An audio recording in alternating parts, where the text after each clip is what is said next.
A federal court ruling may allow a Democratic lawmaker to take part in decisions at the Kennedy Center, igniting a fierce debate over politics, culture, and influence in one of America's most iconic institutions.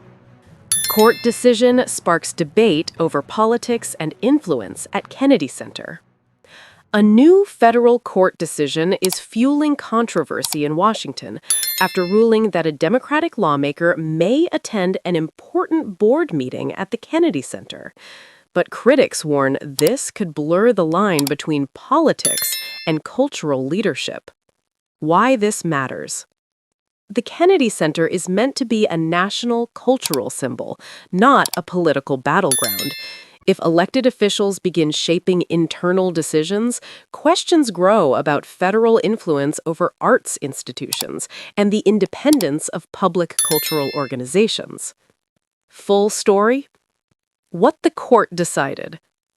A judge ruled there was no legal barrier preventing the lawmaker from attending or observing the board session, rejecting arguments that political involvement would violate governance norms. Why critics are concerned.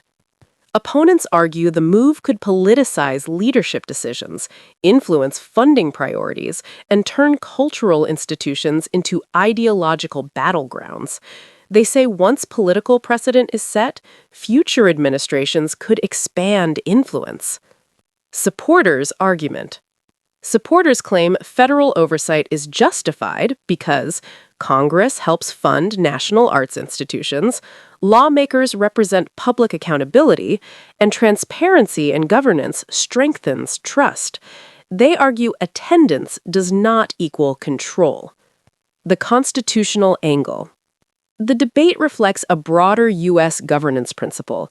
Influence by elected officials can be legal, but direct control over independent institutions raises separation of powers concerns. Political timing. The controversy comes as Washington enters a high-stakes election cycle where culture, education, and national identity issues are becoming increasingly politicized. Impact/significance. The ruling could shape how future administrations interact with publicly funded cultural bodies, potentially redefining the boundary between public accountability and political pressure. Outro/CTA? Should politicians have a role in shaping national cultural institutions, or must the arts remain independent? Subscribe to One America Daily for clear, fact-focused coverage of U.S. politics and power. Comment trigger?